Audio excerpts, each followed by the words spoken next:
Assalamualaikum warahmatullahi wabarakatuh. Pada pertemuan kali ini kita berjumpa lagi dalam mata kuliah wajib universitas yaitu Psikologi Pendidikan. Nah, pada pertemuan kali ini materi yang akan dibawakan oleh kelompok 8 yang beranggota ketiga orang yaitu saya sendiri Fakri Safitra NIM 19231018, kemudian ada saudari Susana Dia Putri 19231045, dan kemudian ada saudari Zahara 19231103. Nah, yang terhormat dosen pengampu mata kuliah Psikologi Pendidikan Bapak Zadrian Ardi SPD MPD Kons. Kemudian yang saya banggakan teman-teman seperjuangan dari seluruh fakultas yang berada di kelas Psikologi Pendidikan Universitas Negeri Padang. Nah, materi kali ini tentang teori belajar kognitif dan penerapannya dalam belajar. Nah, dalam materi ini kita akan mempelajari 3 sub. Yang pertama yaitu tentang pengertian belajar menurut teori belajar kognitif. Yang kedua nanti kita akan mempelajari tentang prinsip-prinsip belajar menurut teori belajar kognitif. Dan yang ketiga kita akan mempelajari tentang penerapan teori belajar kognitif dalam pembelajaran. Baiklah, saya Zahara akan mempresentasikan poin pertama dari materi kami, yaitu pengertian dari belajar menurut teori kognitif. Kognitisme terkait kognisi atau knowing, yaitu kegiatan untuk mengetahui sesuatu yang mencakup perolehan, pengorganisasian, dan pemakaian pengetahuan. Artinya, kognisi fokus pada memori, atensi, persepsi, bahasa, rasio, pemecahan masalah, dan kreativitas, serta peran struktur mental atau pengorganisasiannya dalam proses mengetahui sesuatu. Nah, berarti teori belajar kognitif ini adalah teori belajar yang lebih mengutamakan proses pembelajarannya dibandingkan dengan hasil yang dicapai. Nah, ada para ahli atau tokoh-tokoh dari teori kognitif ini. Yang pertama yaitu dari teori perkembangan Piaget atau yang disebut juga dengan teori perkembangan mental. Menurut Piaget, proses belajar seseorang akan mengikuti pola dan tahap-tahap perkembangan sesuai dengan umurnya. Ada 4 tahap perkembangan kognitif. Yang pertama yaitu sensori, pre-operational, yang ketiga konkretio operasional, yang keempat formal operasional. Nah, pada tahap sensori ini atau sensori motor ini berlangsung pada umur 0 sampai 2 tahun.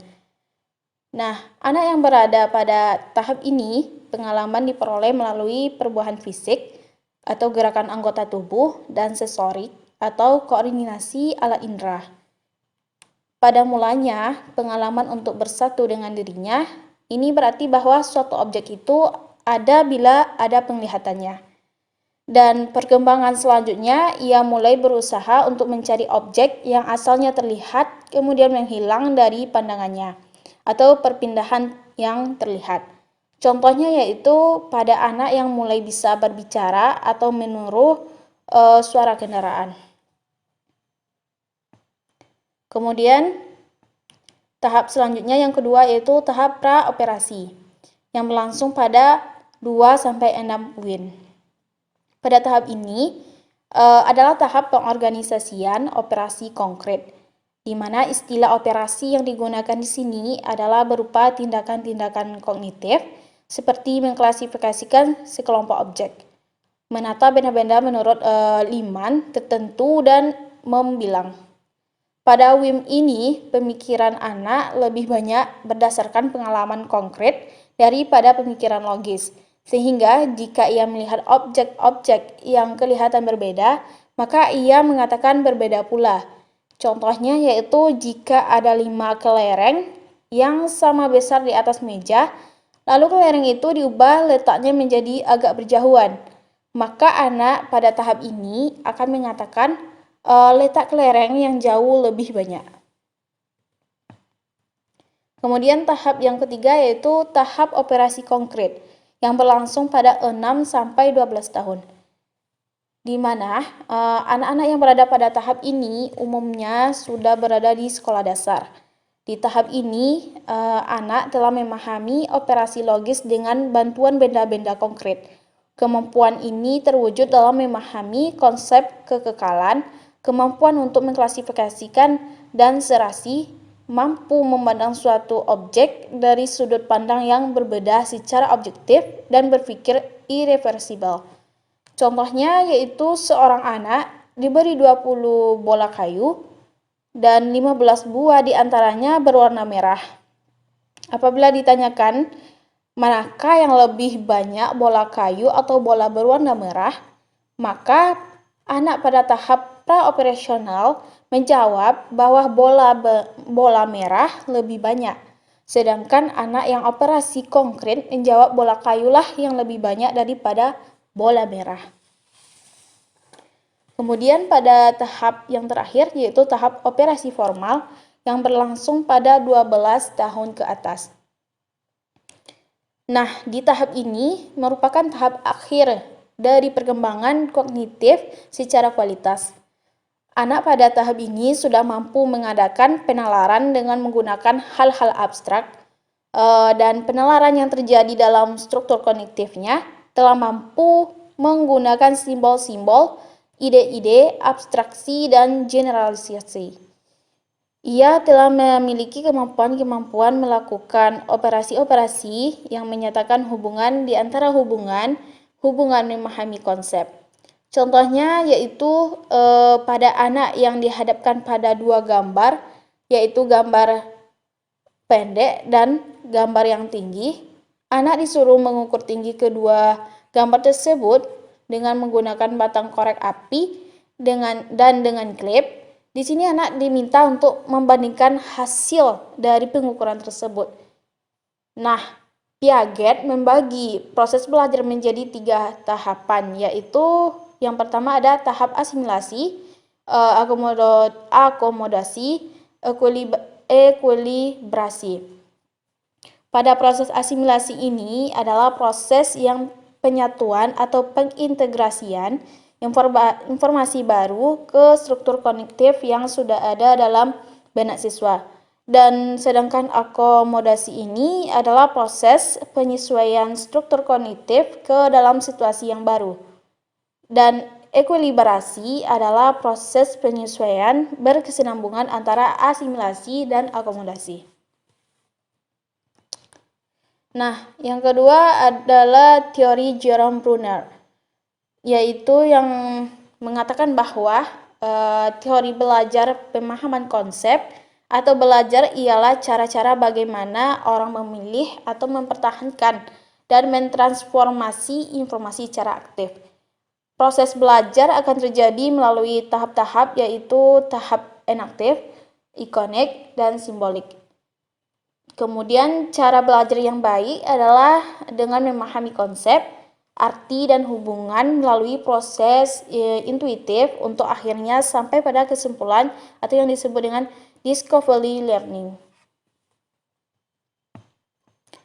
Kemudian teori selanjutnya, teori belajar bermakna, yang dikemukakan oleh Ausubel, yang mana menurut Ausubel ini belajar seharusnya merupakan asimilasi yang bermakna bagi peserta didik. Materi yang dipelajari diasimilasikan dan dihubungkan dengan pengetahuan yang telah dimiliki peserta didik dalam bentuk struktur kognitifnya. Pengetahuan di organisasi dalam ingatan seseorang dalam struktur hierarki yang mengurutkan materi pelajaran dari umum ke yang khusus. Dari keseluruhan disebut sebagai substantif sekuensi menjadi belajar lebih bermakna bagi peserta didik. Kemudian menurut Kurt Lewin atau teori medan, di mana Kurt Lewin mengatakan semakin peserta didik berada dekat dengan medan belajar, motivasi belajarnya cenderung lebih kuat dibandingkan peserta didik yang lebih jauh dari medan belajarnya. Medan belajar yang dimaksud adalah medan psikologis sebagai area belajar peserta didik. Kemudian teori yang terakhir yaitu teori konstruktivisme atau teori konstruktivisme sosial yang menurut Lev Vygotsky, di mana Vygotsky berasumsi bahwa belajar bagi anak dilakukan dalam bentuk interaksi dengan lingkungan sosial maupun fisik. Jadi, perkembangan kognitif seseorang ditentukan oleh dirinya sendiri dan lingkungan sosial yang aktif pula. Nah, dalam kegiatan pembelajaran, anak memperoleh kesempatan yang luas untuk mengembangkan potensinya melalui interaksi sosial. Namun, bentuk-bentuk pembelajaran kooperatif serta pembelajaran konseptual sangat tepat diterapkan. Baiklah, di sini saya akan menjelaskan tentang prinsip-prinsip teori belajar kognitif. Teori belajar kognitif menjelaskan belajar dengan memfokuskan pada perubahan proses mental dan struktur yang terjadi sebagai hasil dari upaya untuk memahami dunia. Nah, teori belajar kognitif ini digunakan untuk menjelaskan tugas-tugas yang sederhana seperti mengingat nomor telepon dan kompleks seperti pemecahan masalah yang tidak jelas. Nah, ada 4 dasar prinsip dalam teori belajar kognitif. Yang pertama adalah belajar aktif dalam upaya untuk memahami pengalaman. Teori belajar kognitif didasarkan pada keyakinan bahwa peserta didik aktif dalam upaya untuk memahami bagaimana dunia bekerja. Kepercayaan ini konsisten dengan Piaget dan Vygotsky tentang pemandangan pengembangan pelajar. Nah, pembelajar melakukan lebih dari sekedar menanggapi. Mereka mencari informasi yang membantu mereka dari jawaban pertanyaan. Mereka memodifikasi pemahaman mereka berdasarkan pengetahuan baru dan perubahan sikap mereka dalam menanggapi peningkatan pemahaman. Teori belajar kognitif pandangan manusia sebagai agent goal-directed yang aktif mencari informasi. Nah, yang kedua adalah pemahaman bahwa belajar pengembangan tergantung pada yang telah mereka ketahui. Dalam usaha mereka untuk memahami bagaimana dunia bekerja, peserta didik mentafsirkan pengalaman baru berdasarkan apa yang mereka sudah tahu dan percaya. Sebagai contoh, sering anak-anak tetap percaya bahwa bumi ini datar, bahkan setelah guru menjelaskan bahwa itu adalah sebuah bola. Beberapa anak kemudian menggambar permukaan datar seperti di dalam atau di atas bola. Mereka beralasan bahwa orang tidak dapat berjalan di atas bola. Dan ide dari permukaan yang datar tadi, anak-anak mengetahui dan memahami ide untuk membantu mereka menjelaskan bagaimana orang dapat berdiri atau berjalan di permukaan bumi. Contoh ini juga membantu kita melihat mengapa menjelaskan sering tidak efektif untuk mengubah pemahaman peserta didik. Nah, yang ketiga adalah belajar membangun pemahaman daripada catatan. Nah, pelajar tidak berperilaku seperti tape recorder. Merekam dalam ingatan mereka dapat membentuk di mana itu disajikan segalanya. Guru mengatakan kepada mereka atau apa yang mereka baca. Sebaliknya, mereka menggunakan apa yang telah mereka ketahui untuk membangun pemahaman tentang apa yang mereka dengar atau mereka baca yang masuk akal bagi mereka. Dalam upaya mereka untuk membuat informasi baru dimengerti, mereka secara dramatis dapat memodifikasi itu.